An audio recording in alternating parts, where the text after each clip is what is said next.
From the studios of Foxboro Cable Access, located in the center of Foxborough, Massachusetts, you are watching Around Foxborough. Hi, I'm Steve Uden. Welcome again to Around Foxborough for another really, I think, and hope, interesting conversation with someone who is important to all of us, not just here in Foxborough, but the state of Massachusetts and possibly our nation. I'd like to introduce a candidate for United States Senate. John Deaton. John Deaton. John Deaton. Why don't you spell your last name for us so when we see it on the ballot, we know what box to check? That's a great, no, a lot of people ask that, and that's a great question. Not bad, huh? That's pretty good. That's what I get paid the big volunteer money for. It is D-E-A-T-O-N. D-E-A-T-O-N, John Deaton. Excellent. It's a pleasure to meet you. It's my honor to meet you. Same here. I've been, I got to research you and saw your efforts in past pursuit for Senate seat. Yep. And maybe we'll talk about that. Maybe we won't. We'll see where the conversation flows. You have a tagline on your website, which I highly encourage our watchers to go to because his website is rich with information about his platform planks, his biographical information, and a lot of his thoughts on broader topics. And it's a really wonderful, useful website for a voter here in Massachusetts. John, it says that John believes it's time we elect someone to the U.S. Senate who understands the struggles of everyday Americans. Personally, I love that. I'm an everyday American, I'm sorry, but, to speak frankly, but that's, just a nice guy that's working hard and has a family. And would you talk about that and have some time to talk about your pedigree, where you came from, how you got here, your accomplishments, which are remarkable, both in the Marine Corps and your education, and where are you from originally? Well, thank you for that. Was born in a tiny city called Highland Park, Detroit. Everybody knows that. It's a subsection of Detroit. It's surrounded by Detroit, and I was born into intergenerational poverty. My mother was a sixth grade graduate. She was actually born in Kentucky. My father was a deadbeat dad, to be candid, and abandoned us in this very, very tough area. If you look up Highland Park, Detroit, you'll see that it's ranked in the top 5 worst neighborhoods for 50 years, and all across America. A lot of Ford work there too, right? Well, yeah, it was really a great place because Henry Ford opened his first Model T in Highland Park, but he closed it in the late 50s.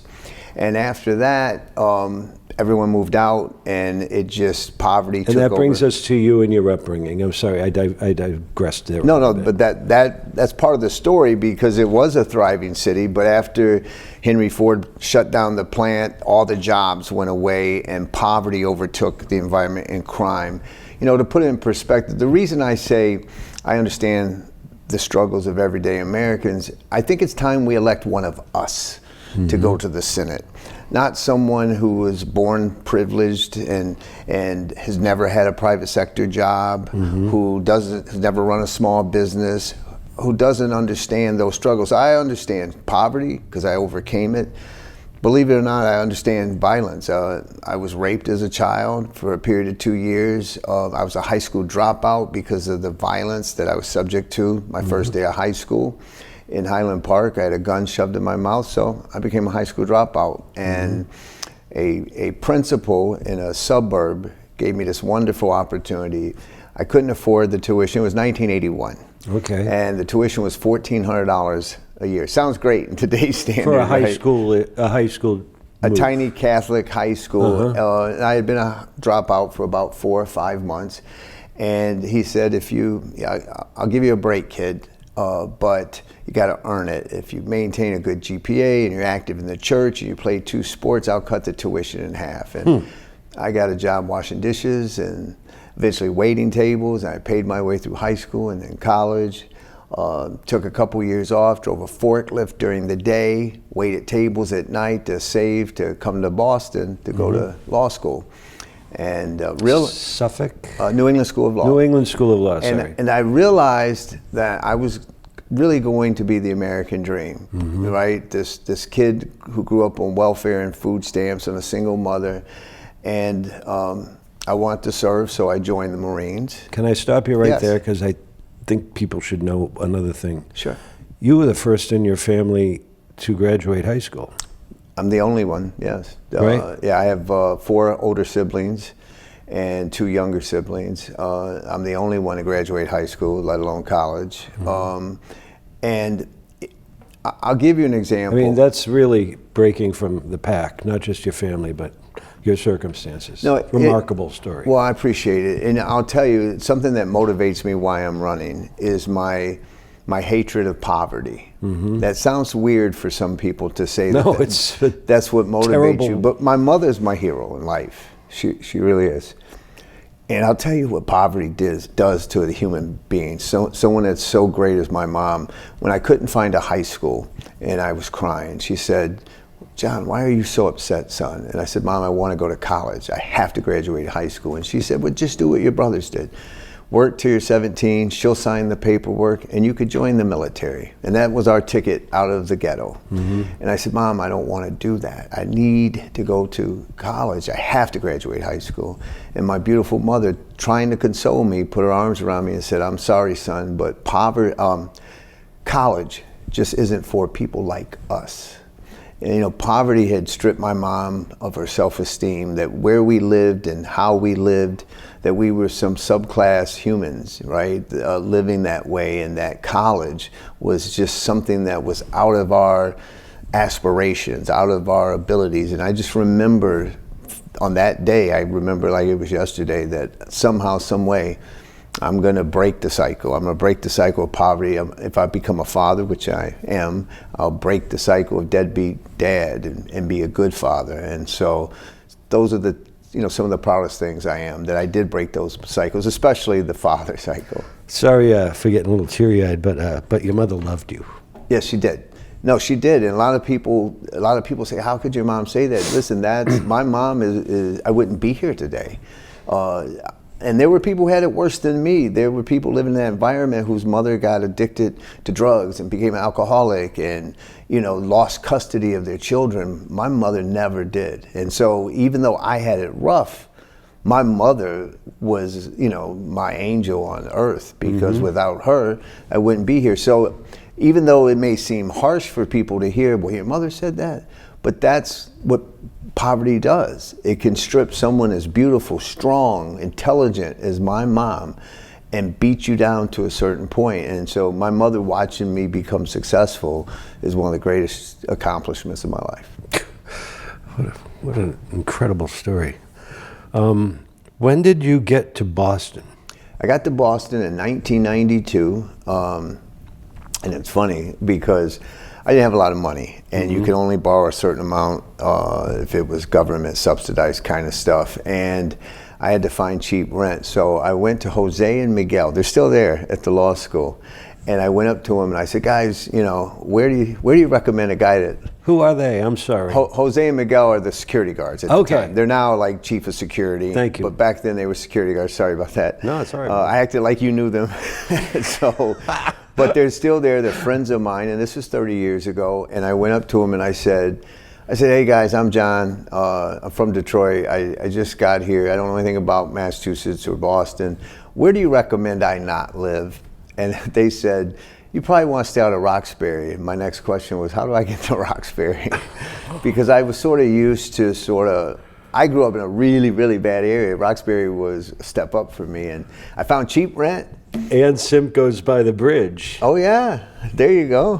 For a good hot dog, right? Absolutely. And so went to law school at New England School of Law from 92 to 95. Lived in Roxbury, first year, East Boston, second, Malden, third. And aren't you in Hyde Park? Did I read that somewhere or not? I thought Hyde Park was part of your biography, but Highland Park from Michigan. Highland Park, but I thought there was Hyde.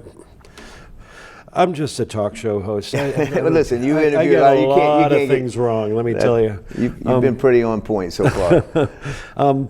So you want to be senator, and a lot of people want you to be senator. What's in need of repair from a senatorial angle for a man with such a background, such a backbone, such a family upbringing of, especially with love at the core of your mother? What makes you a leader of a senatorial level to, I said this with another guest, to say and have the guts to say the baby is ugly? Like, your website is very specific about what needs to be changed. Do you want to touch on some of these points? Yeah, absolutely. I wish I had more time with you, because we can go through all of this. I appreciate it. Listen, I believe that I'll be running against Senator Ed Markey. And I'm not running because of Senator's age. And I'm not running on a platform, well, he's been there for 50 years. He has been there 50 years, and I think that's too long, but I'm running on solutions, because the thing that I've learned is that in today's world, especially now, people aren't looking for ideology. They're looking for solutions to their problems. They're looking for reasonable, affordable access to health care. We have to reform our health care system. We have to approach it the way Teddy Roosevelt approached it, in my opinion, and saved capitalism. I mean, one of the reasons young people are turning to socialism and charismatic socialists across the country is because it's not working for them. They can't afford health care. And then energy prices that, Massachusetts is paying some of the highest rates in the country. At times it's the highest in the continental United States. And then of course housing. So when you look at housing, healthcare, and energy, there are common sense solutions to these problems, but we have career politicians who just fight for power of the Senate and fight for, well, you're a Republican, you're a Democrat. They wear jerseys. One's a Democrat jersey, one's a Republican jersey. I'm going to stand on a stage and say, I wear an American jersey. And if it's good for Massachusetts and America, I'll support it. And I don't care what label you put on it. You want to say it's a progressive bill? If it's good for America and Massachusetts, then I'm in. Yeah, I mean, that's number one on your plank, of your planks, a more affordable Massachusetts for working families. That's your number one issue. And you talked about energy and even taxes and real estate. I mean, these things come from legislation at the senatorial level, but also if they don't, they come from a senator with a strong voice and a backbone that will say what the problem is, even if it's not in your scope of work as a senator to legislate, right? No, that's right. To bring awareness, because you're a very direct man. No, I appreciate it, and I think I mean that in a flattering way. No, thank you. And I think we need that kind of leadership in America right now. The problem is, the reason why I think I am the right person for this time is that I don't have loyalty to a person or a party or an agenda. I just have loyalty, to the Constitution and common sense. There you go. To be honest with you, and I just know I won't get wrapped around, these debates of labels of progressive, conservative, liberal. And I want everyone out there to know, we all have so much more in common. You have more in common with your neighbor that voted differently than you in the election than you do career politicians. And I think that's why I keep saying, if I have the honor of being Massachusetts' next U.S. Senator, it'll be one of us going to the Senate. And that's something that I don't think we've had in many, many years. I love one of your planks, and I'm going to blend two of them together, number 7 and 8. Support our veterans, and then you also have come up with a Clean Hands Act to end career politicians in Congress, which I think blends in with your cryptocurrency thoughts on Congress buying cryptocurrency. Is that correct? Yeah, I mean... Would you like to elaborate on that, or am I veering off? No, that's fair. I mean, that's overall part of, there's things we can do in crypto and blockchain technology, coupled with artificial intelligence, to make the American dream more accessible, the fractional ownership of real estate or other real world assets. But if there's one thing that's getting a lot of attention on my platform, it is the Clean Hands Act. Yeah. I've said that my first bill in the U.S. Senate will be called the Washington Clean Hands Act. It's a legislative act. It would seek term limits for U.S. senators and Congress members, 2 terms for Senate, 12 years, 12 years for congressmen. But it also wipes out all of the grift and conflicts of interest that get ignored in the Congress. For example, it calls for end of regulatory capture. We allow the chairman of the FDA resigns on Friday, and he's on Pfizer's board on Monday. I see. Okay. Sorry for the blank stare. No, that's okay. Thank you for educating me. The Securities Exchange Commission, he's regulating all these companies. He resigns, and he's now their new CEO. And NASDAQ a regulator will just hop on, and so I have a statutory bar. I call for single issue bills.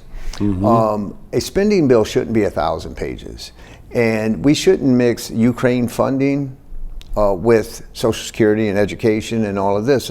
I think, how about we vote on a single issue? The Ukraine funding bill should be called the Ukraine funding bill. And if they want to repave Highway 90 across the country, then let's call it the Highway 90 Act, right? Right? Paving Act, right? Right, Paving Act, and it would be simpler. It would be published 72 hours in advance, so the American people could read its text. You wouldn't have congressmen and senators voting on a bill that's 1,200 pages with less than 24 hours to read. That quote that rings in many people's ears is, well, we'll have to pass it before we read it. And I won't say who said that, but I understood every word, and I understood nothing about what was being said. Can you elaborate on what a responsible energy future is? And I'm not trying to quiz you. I just would like to know more what you think. No, I love this question. Healthcare, energy, and housing, my top projects. We really have an opportunity to make life more affordable fastest, in my opinion, with energy. And I have a plan, and I support solar. I have solar panels. I'm the only candidate for U.S. Senate that has solar panels on his house. Okay. Just so you know that. I didn't co-author the Green New Deal, but I have solar panels. The photovoltaic senatorial candidate. Right. But a multifaceted energy transition plan. But I also support nuclear that powers our subs and our aircraft carriers. It's not the technology of the 80s when Chernobyl happened, right? And I think when you have career politicians who were in office that time, when you hear nuclear, they're still in the past. Small modular reactors and expanding natural gas would cut prices in half. And if we put 4 of these small modular reactors, which take less than 2 acres each, in the Commonwealth, we would power 40% of the 2.9 million residential homes in Massachusetts. 40%, half the price that it is right now. The French are doing something like that. They're building nuclear power like growing strawberries right now. They are, and when you look at this age of artificial intelligence and data centers, when you have the Metas and the Amazons and the Elon Musks of the world all pursuing nuclear, including the Bill Gateses, these are people who believe in climate issues. You know, nuclear is perfect now because it's zero net emissions, but it's 97% efficient and cheaper and cleaner. And so it's a no-brainer, but because we have career politicians who still think nuclear is a dirty word, I don't think they... Or a scary word for the uninformed, right? That's actually a better way to say it, a scary word for people.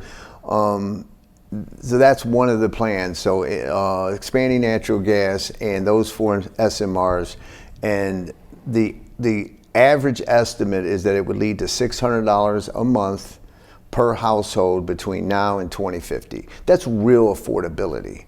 And there was a Mass Fiscal Alliance study that gives you the numbers. And so if they want to look that up to see where I'm relying on that, I encourage them to do so. You know what stinks, John? Attorney Deaton, you know what stinks is we only have about 5 minutes left. Oh my goodness. I know. So I'm going to try to shut my mouth and ask you a couple of other things.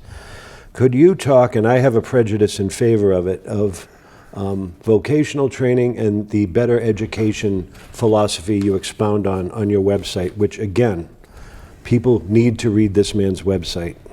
Thank you. It's full of information. Vocational, what we want to make sure in America is that everyone has the opportunity to succeed. That doesn't mean college for everyone, where you go in debt like I did with student loans, and with artificial intelligence replacing certain jobs, we have a real need for vocational. And what I mean by that is Ford Motor Company right now needs 5,000 mechanics at $134,000 a year. They can't find mechanics. So focusing on HVAC, engineering, electricians, welders, shipbuilding, Carpentry. Starting in the high school level, we're going to have a real need for these jobs, and these can be high-paying jobs, and whether you and you don't have to go in debt for $200,000 right. in order to get them. So I have a plan that basically prioritizes vocational training. Excellent, because I'm involved with our Voc Tech School across town here. Great. Southeastern Regional Voc Tech School, and one of my favorite vocational training programs there, among the ones we just mentioned, is the cosmetology. Now, you and I have very different hairstyles, okay? But with these high-paying jobs of what we'll call skilled labor, yes, they have to go and get their haircuts and right. their grooming and these sorts of things. So it's a symbiotic relationship. What do they say? All boats rise with the tide and lower with the tide. That's right. So I think it's interesting and encouraging to me that you have a vision for strengthening vocational education. Support for our veterans. I'm there, man. I'm with you. Can we talk about that from your perspective, please? Yeah, veterans write a blank check to America. What I mean by that is you're prepared to give up your life. And many people have given up their life for this great country of ours. And yet it seems that they write a blank check, and the check the American government writes back bounces on them. And we have to change that. And if I get to the Senate, I'd like to be on several committees. I'd like to be on the ethics committee, I'd like to be on the banking committee, but if you only limited me to one, it would be the veterans committee in the Senate, so that we can, restore.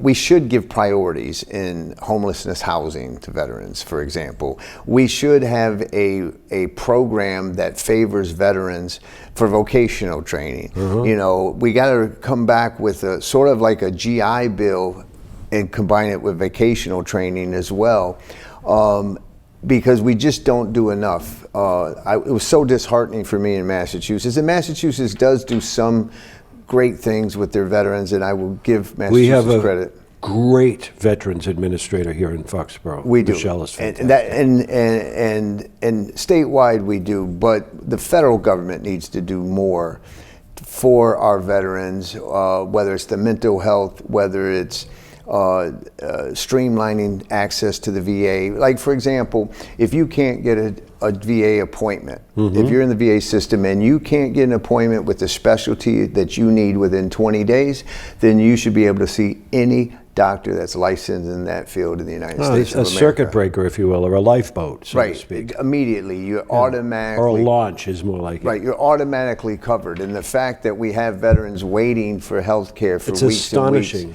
especially for mental health issues. Unacceptable. And there's so many other ways that there's this thing for them to serve something greater than themselves, and we can tap into that and make even society better, not just their lives, but our lives. John, a lot of this episode was supposed to be getting to know you, and we just are running out of time. So what I'd like you to do is have some final words, and I hope the possibility of having you back to continue a conversation before the election. Why don't you say goodbye and give your if you will, elevator speech to people. Sure. But tell us when to vote, where to vote, and how to vote as well. Okay. Please. Well, sure, absolutely. You can look into the camera and talk to our everyone friends. out there. The primary is September 1st. I don't have a primary opponent. You'll see my name on the ballot if you're pulling a Republican ballot. But on November 3rd, my name will be on the ballot. I believe it'll be Ed Markey. It could be Seth Moulton, but most likely Ed Markey. But here's the thing that I want people out there to really understand. We have to get past the labels and start getting back to voting for who's the best candidate with the best ideas. And when this election proceeds, the one thing they've never said about John Deaton is he's got bad ideas. They'll say don't vote for him because of a label, whether it's the Republican label or because of who's president. But if you vote for who has the better ideas, I think that I would earn the honor of your vote. And so that's what I'm asking for people to do.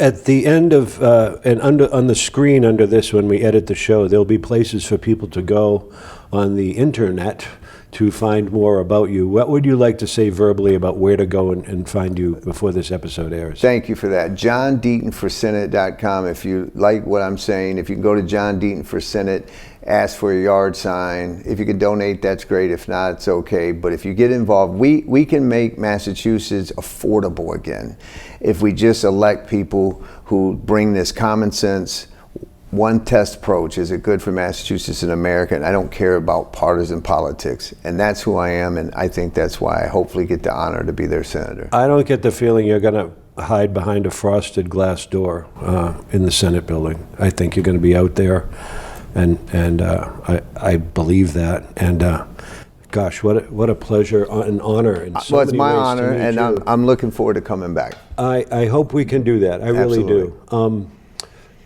My name is Steve Uden. This was Around Foxborough, and we just spoke with United States Senate candidate John Deaton, and we spell his name D-E-A-T-O-N, John Deaton. And what an interesting conversation we had, and I hope to talk to him after the cameras shut off a little bit, because he's a very interesting and wide and deep man. So thank you for tuning in. We hope you enjoyed this conversation, and share the link with people you think might like John's ideas. My name is Stevie Uden. This is Around Foxborough, and God bless you, and adios, and thank you for tuning in. Bye-bye.